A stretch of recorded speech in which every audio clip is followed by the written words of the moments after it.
Hi friends, this is Ginger from Art That Plays and Prays. It's a season for spring cleaning, and while decluttering, I found tons of knickknacks and paper scraps that I thought would be nice to recycle rather than throw away. Today I decided we'll make a junk journal. I'm fast forwarding by showing you the finished project first. As you can see, this journal has tons of hidden flaps, pockets, and small journaling tags and cards. You can write your reflections in here, or maybe put down Bible verses or quotes, those thoughts to live by, or maybe special memories you want to keep in a creative way. For now, I'm flipping through what I made. Later, I'll show you how this was actually assembled. This step-by-step tutorial is pretty long, so I cut this video into a two-part series. In this first part, we'll discuss the materials you can use in junk journaling. I'll show you how to create vintage-looking paper. Then I'll teach you how to make a mini book. My style of junk journaling may be different from how other people do it, but for me, I make tons of booklets first.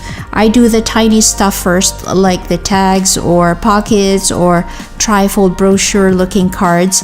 Then, when I have enough of these, I assemble them in a page. Now, if you ask me what I use for journaling, I'd say pretty much anything. I collected stylish tags from clothes I bought, like jeans and sweaters. Whenever you use clothing tags that look pretty, keep them for art. I also kept the barcodes, leftover scrapbook paper, old concert tickets, postage stamps, and old envelopes, and even invoices. The numbers and product codes and invoices will make us a cute background in journal pages. I'll show you something interesting. You see, my daughter, when she was in university, she doodled in school. At least something artistic came out of her boredom, right? This is so pretty, so I'm going to use this, and I'll stain it with coffee later. You can make something like this too. Go ahead and doodle to your heart's content, then keep the paper and make it into a journal page. What else do we have here? Blank playing cards. We can use this for journaling also. I also have this humongous map of Ireland. I bought an Aran sweater years ago, and it's cool how the company packaged my order with a huge brochure with a map of their country. I'm going to tear this up and use the pieces to decorate the journal. I guess what I'm saying is that you can go ahead and reuse brochures from your cruises or trips abroad, or maybe cutouts from magazines. Anything is possible, like brads or ribbons from gifts you received, iron-on patches, metal embellishments, buttons, paper clips, anything your creative juices lead you to use, go ahead and collect them. I even kept the handwritten notes my kid gave me, and there's this gift wrapper also I got that's absolutely stunning. I love the vintage feel of this design, and the fact that the pictures are boxed into segments, that's just perfect. I can cut them into squares and use them as note cards. So yeah, keep an eye out for nice gift wrappers. That's what I'm saying here. So when you've gathered all the materials you want in your journal, what do you do next? Give them coffee. Yeah, my addiction to coffee is obvious in this video. So spread the pieces in a baking sheet and pour coffee on them. See how I tilted the pan? I'm making sure that all the sheets of paper are soaked very well. And then I'll put this in the oven and bake it for a few minutes so everything dries up. A word of warning though, don't leave the oven unattended while you're baking. I'll bake this at the lowest setting at around 200 degrees for 30 minutes. So this is what it looks like after I took it out of the oven. Of course, I had to monitor it the entire time. I never left the kitchen while this was baking. These are still damp, but I can either air dry the sheets or use a blow dryer before using them for art. Everything looks brownish and splotchy. The color saturation disappeared and everything is muted. See how the coffee stains mixed with the ink from my daughter's doodles? So you can see here an intermingling of browns and black streaks. The results matched perfectly the vintage feel I was aiming for. Friends, another word of warning: when you do this project at home, be careful when peeling the layers of paper from each other, since they're not completely dry yet. The paper is soft and prone to tearing. I guess I could have extended the baking time so the whole thing comes out dry already. I was just afraid the paper would burn and cause a fire, so I didn't want to overdo it. So I suggest don't overdo it either. 200 degrees for 30 minutes is good enough for the liquid to evaporate. Just use a blow dryer thereafter if you're still not happy with the results. I'm going to try this coffee staining process one more time using a different set of materials. I tore a few pages from my old planner and address book, since we'll need some lined paper for the junk journal. The steps are pretty much the same. The bake settings are the same. There's only one thing I wanted to experiment on with this. I was curious to know what would happen if I added coffee granules to the paper. So I grabbed my favorite coffee and sprinkled a few on the baking sheet. Okay, after baking, this is what it looks like. The coffee grains did leave a few interesting textures to the paper. There are some white spots here and there. Some edges look like they were burned. The coffee markings are very random and unpredictable, and it is this variety that will make our junk journal look creative and unique. Now, some edges of the paper were browned after baking, but some weren't. For that, we'll need to use distress inks. Just rub the stamp pad on the edges to create uniformity in the composition, just like you see me do here. Once you have enough coffee stained paper to work with, you can start creating mini cards, tags, or pockets out of them.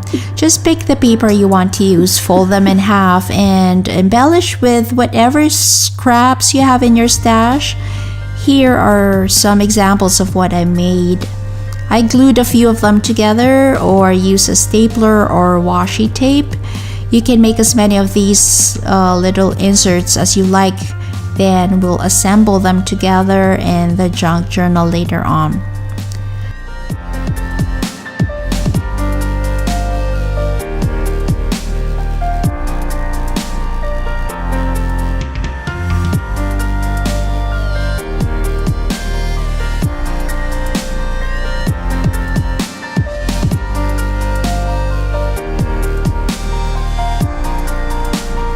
Now, in junk journaling, it's one thing to work with paper and it's another to work with fabric.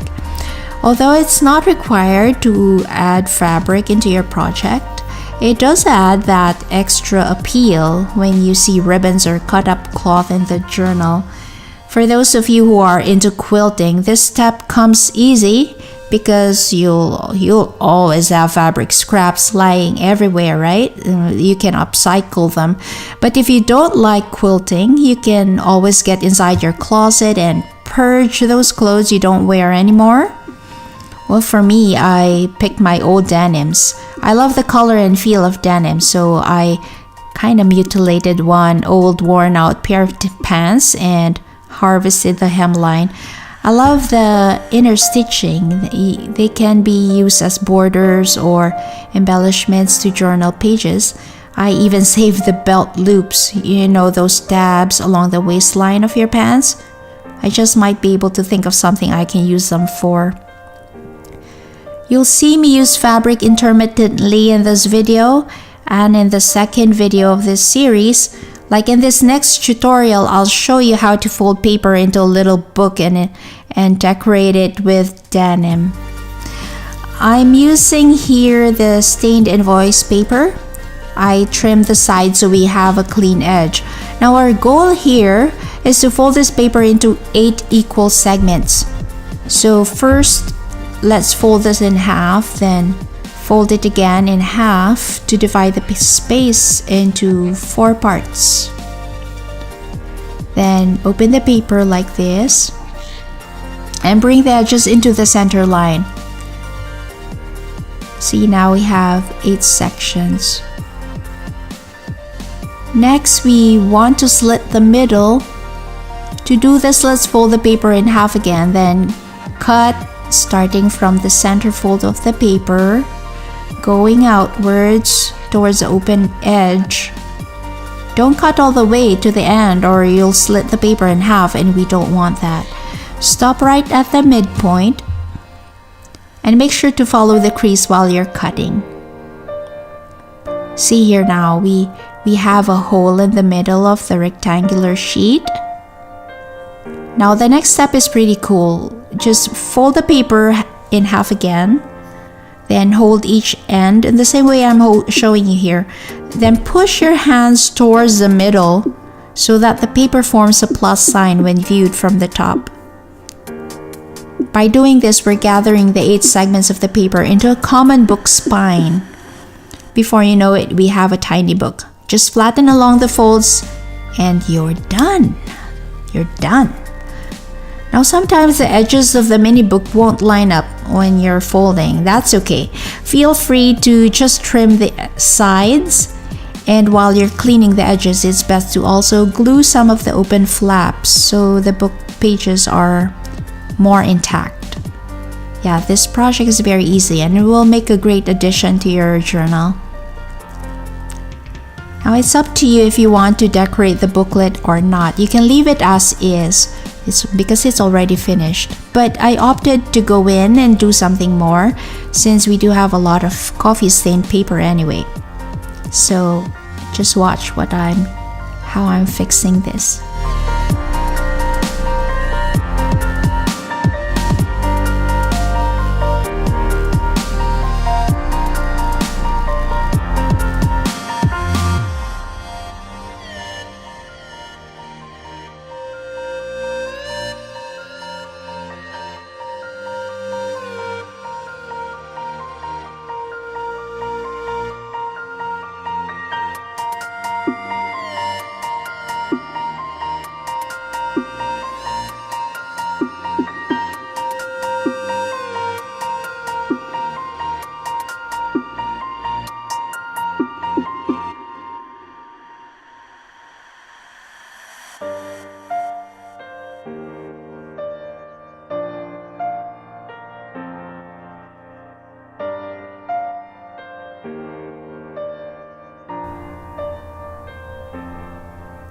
There you have it, friends. We've completed the first part of this video series on how to build a junk journal. Please watch out for the next video in the playlist. I have the link down in the description box for the continuation of this project. In part 2, we'll build a brochure-looking journal page and start assembling together the mini books and cards we created here. Okay? Now, thank you for joining me in this episode of Art That Plays and Prays. Ginger here saying God bless you and see you again soon.